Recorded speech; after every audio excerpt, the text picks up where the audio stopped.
Halo teman-teman, selamat datang di kelas asinkronus Ekonomika Industri 1. Pada kesempatan kali ini, saya Fajri selaku instruktur pada mata kuliah ini akan menyampaikan institutional based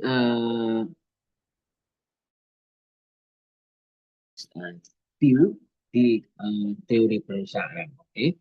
Nah, pertama-tama saya ingin mereview kembali pemahaman Anda terkait eh, the quotient firm. Ya. Jadi pertama-tama kita harus paham dulu apa itu quotient firm. Nah, quotient firm ini disampaikan pertama kali oleh uh, Ronald Coase, gitu ya, pada tahun 1937, ya kan. Nah, beliau menulis usulannya dalam bentuk postulat, yaitu the nature of the firm, yang dia mengadaptasi bahwasanya Uni Soviet itu merupakan satu-satunya negara pada tahun itu yang berkembang pesat khususnya industrinya, ya. Jadi terlepas dari topik ekonomika pembangunan, jadi membicarakan Uni Soviet, gitu ya. Uni Soviet eh, berhasil dalam manufaktur,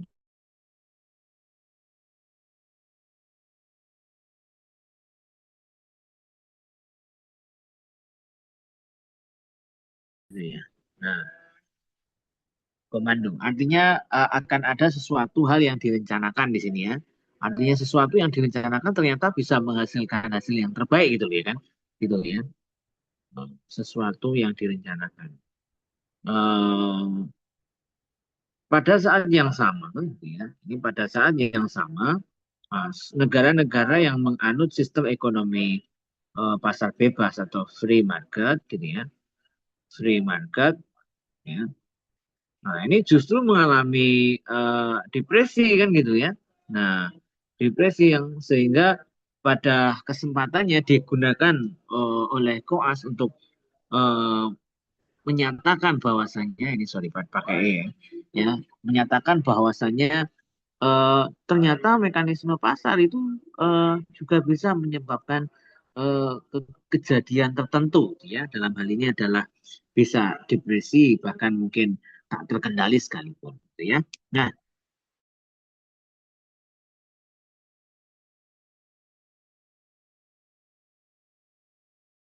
apakah juga memiliki perilaku yang sama? Bukankah firm itu direncanakan dalam mengalokasikan input? Jadi perilaku atas negara ini tadi itu, sistem ekonomi ini ternyata diadopsi oleh Ronald Coase untuk meninjau bahwasanya ternyata, gitu ya. Nah, firm, gitu ya. Firm itu juga merencanakan sesuatu. Ya. Jadi ada sesuatu yang terencana, gitu ya. Khususnya alokasi sumber daya, ya. Sumber daya alam maupun mau manusia kan, gitu ya. Nah, kira-kira begitu. Nah, ini yang disampaikan oleh Ronald Coase terkait pandangannya di dalam firm. Nah, kemudian kenapa firm itu muncul? Yang itu kemudian menjadi pertanyaan berikutnya. Nah, kenapa firm itu muncul, gitu ya? Nah, firm muncul tidak lain akibat adanya biaya transaksi yang timbul di dalam eh, pasar sebetulnya. Ya. Jadi ini kalau boleh kita breakdown di sebelah sini saja. Oke. Oke. Jadi kenapa firm itu muncul, gitu ya? Oke. Kenapa eh, firm muncul itu sebetulnya karena yang pertama adalah adanya biaya transaksi sebetulnya kan. Jadi, adanya biaya transaksi yang terjadi di dalam aktivitas proses bisnis tersebut, ya. Nah, sehingga pada saat yang bersamaan ide ini muncul, ya kan? Muncul berarti artinya setelah muncul biaya transaksi, artinya kita bisa menduga, si Koas ini, ya. Koas ini menduga bahwasanya mekanisme pasar itu tidak selalu efisien, begitu ya. Jadi ini eh, menilai mekanisme pasar. Mekanisme pasar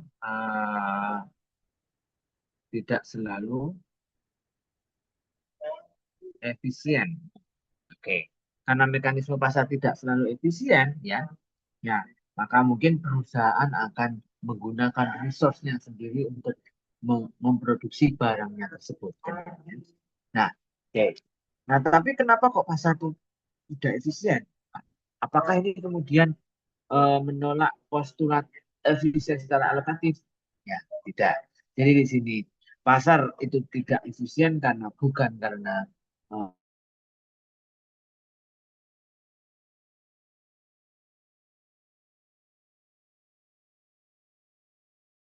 inefisiensi yang terjadi di dalam pasar. Oke ya. Dari kedua hal ini kemudian, ya, ini, dari kedua hal ini kemudian memicu eh, semua transaksi yang melalui pasar itu harus melalui pentahapan-pentahapan lain. Ya, misalnya seperti apa saja, misalnya eh, seperti misalnya muncul nih seperti pencarian informasi harga, gitu ya.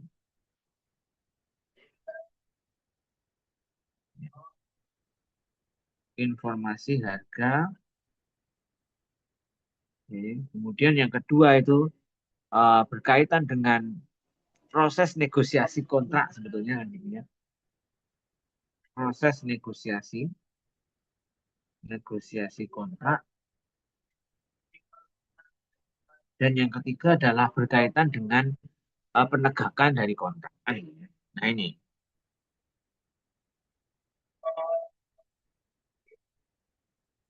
yang kemudian akan memicu tiga jenis ya menurut KOAS itu termasuk eh, pembuatan gitu ya, pembuatan, pengawasan, ya kan,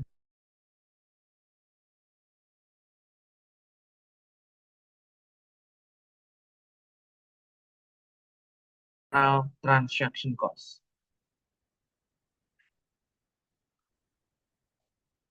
Ya. Nah, external transaction cost tentu akan memicu T ini makin besar lagi kan gitu ya. Kita kenal bahwasanya T ini tidak lain adalah akan masuk ke dalam struktur biaya kita, variable cost ditambah fixed cost ditambah epsilon. Nah, epsilon inilah yang berwujud dalam T ini. Nah, bagaimana itu kemudian harus kita antisipasi, ya kan? Nah, proses antisipasinya adalah melalui mekanisme koordinasi. Nah, ini semua sebetulnya melalui pentahapan koordinasi. Ada dua jenis koordinasi yang akan kita pahami, teman-teman ya. Oke, jadi di sini jadi ada dua jenis koordinasi. Koordinasi apakah itu? Ya, perlu adanya mekanisme koordinasi.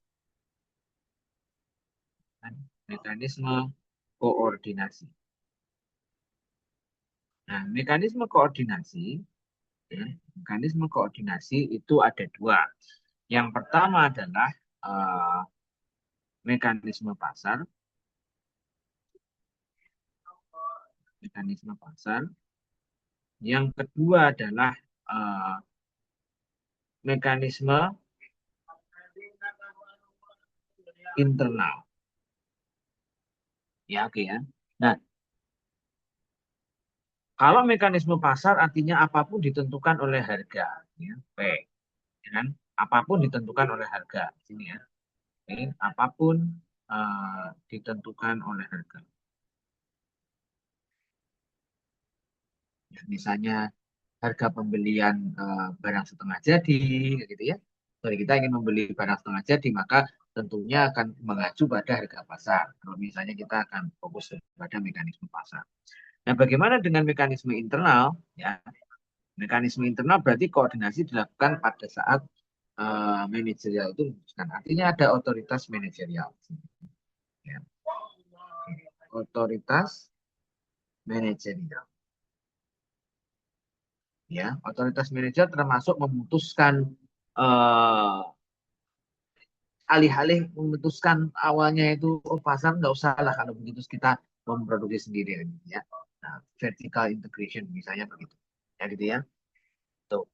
Oleh karena itu dari sini kita bisa menentukan bahwasanya dalam perusahaan alokasi sumber daya tidak ditentukan oleh harga kemudian, tapi atas otoritas suatu manajerial. Gitu ya. Nah, dari sini kemudian muncul kenapa perusahaan tidak tumbuh tanpa batas, gitu ya. Kenapa kok bisa eh, semua perusahaan tidak dilakukan oleh satu perusahaan besar saja?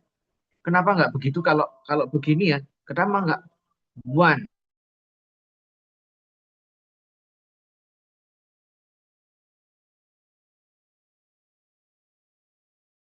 agency ini ya? Oke, kenapa tidak one firm aja? Oke, jadi begini. Pada saat eh, semua integrasi ya kan dilakukan oleh perusahaan, maka tata kelola akan jauh lebih susah, gitu ya. Nah, artinya perusahaan akan menghadapi pembengkakan biaya, gitu ya. Jadi kalau misalnya one firm ini kan pertama tadi masalah persaingan ya. Persaingan. Persaingan mungkin oke gitu ya. Monopoli. Tapi masalah yang lain bukan ini saja kan gitu ya. Tapi masalah yang timbul adalah pembengkakan biaya, ya kan gitu ya. Nah, pembengkakan biayanya seperti apa nih teman-teman semuanya? Misalnya seperti eh, biaya koordinasi, ya kan? Biaya koordinasi internal misalnya, ya kan? Nah, yang pertama itu. Yang kedua misalnya apa? Biaya birokrasi. Nah, biaya birokrasi itu misalnya seperti munculnya divisi-divisi, nah, kan gitu ya. Nah, ini kemudian akan membengkakkan biaya kan otomatis ya, oke ya. Termasuk apa istilahnya eh, diminishing return, ya kan, to management. Artinya kesalahan manajerial itu juga turut membengkakkan biaya karena manajer kita tidak begitu kompeten gitu ya terhadap situasi yang harusnya diambil oleh perusahaan. Ya. Sama yang terakhir adalah masalah pengawasan. Ya, masalah pengawasan pengawasan itu juga identik dengan pembengkakan biaya loh, jangan salah loh ya kan. Nah, artinya dari situasi ini kemudian membawa kita untuk menentukan batas-batas perusahaan kan itu kan. Nah, dari sini akhirnya muncul nih batas-batas perusahaan gitu ya. Nah, oke ya. Ah, batas-batas perusahaan. Nah, batas-batas perusahaan itu bagaimana? Apa yang harusnya dia lakukan? Apakah dia akan kembali ke pasar atau menggunakan internalisasi atau menggunakan keputusan internal? Maka akan ada dua perspektif yang harusnya kita ambil, ya kan? Nah, yaitu nah, yang pertama adalah jika ya, jika biaya transaksi ya kan eksternal melebihi biaya transaksi internal, maka keputusannya adalah kita harus fokus pada otoritas manajer. Jadi ya, otoritas manajer. Apa misalnya dengan membangun vertical integration kan gitu kan. Nah, ini adalah salah satu alternatifnya.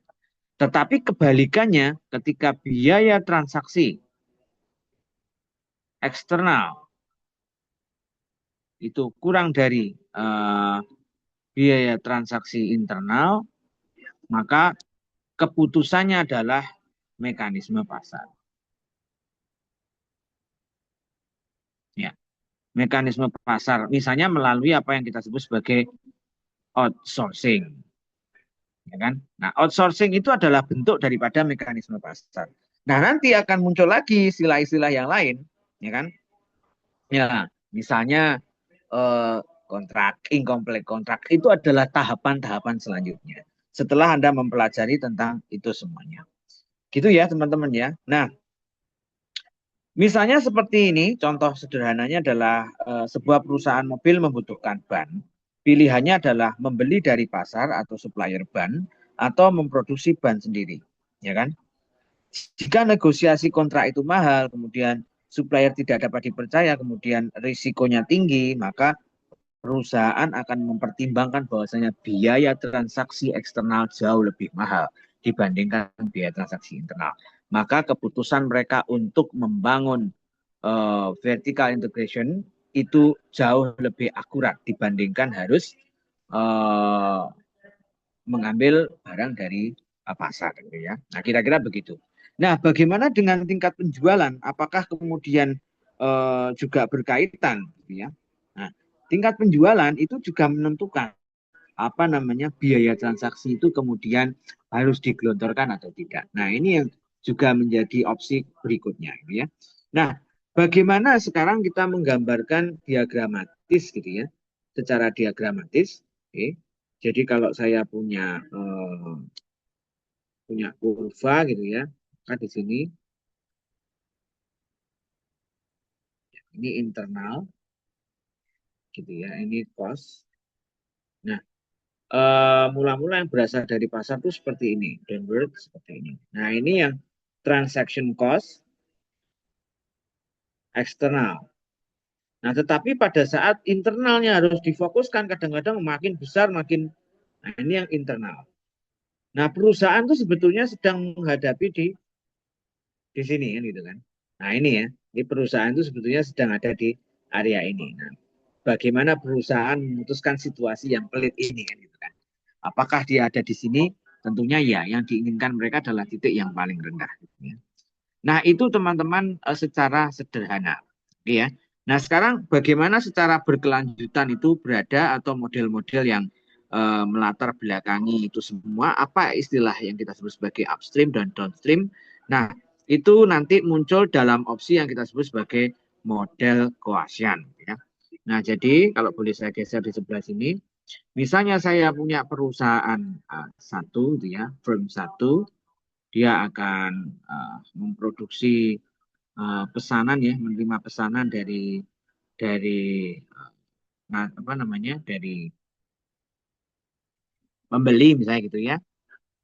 Ini kan pada saat 0 sampai 0 dan kemudian jadi satu kan gitu ya. Nah, mula-mula ini akan dibebankan kepada firm satu gitu ya, firm satu. Nah, tapi karena uh, satu dan lain hal, firm satu tidak bisa mengerjakan ini sendirian gitu loh. Nah, misalnya ketika kita punya website gitu ya, ingin usaha apa namanya, usaha e-commerce, kadang-kadang kita nggak punya keahlian. Akhirnya kita membutuhkan orang yang bisa menggunakan sumber daya itu untuk kita pekerjakan.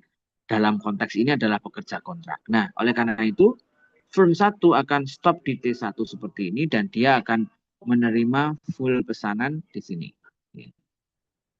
Ini firm satu. Nah, sementara sisanya 1 min T1 ini akan dikerjakan oleh firm 2.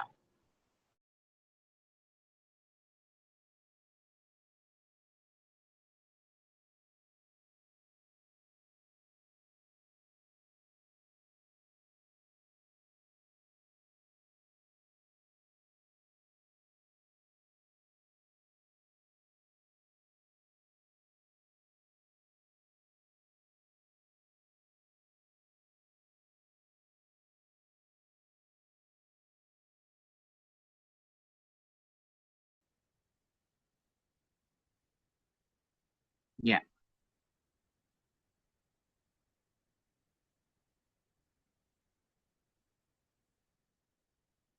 ya.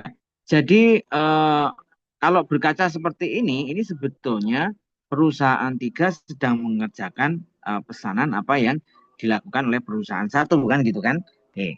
Nah, kemudian pada akhirnya 0 sampai T ini hanya dikerjakan oleh T2 ini dikerjakan oleh firm 3. Sebetulnya konteks-konteks ini merujuk kepada biaya transaksi. Jika kita runut ke atas, sebetulnya Firm 3 harus menyelesaikan dulu, kemudian masuk ke firm 2, dan kemudian pada akhirnya akan dijual di firm 1. Nah, konteks inilah yang kemudian kita sebut sebagai biaya transaksi eksternal. Ya. Dalam konteks ini adalah subkontrak. Nah, oke, kira-kira itu yang bisa saya sampaikan. Terima kasih atas perhatiannya. Kita lanjutkan pada tutorial selanjutnya. Terima kasih.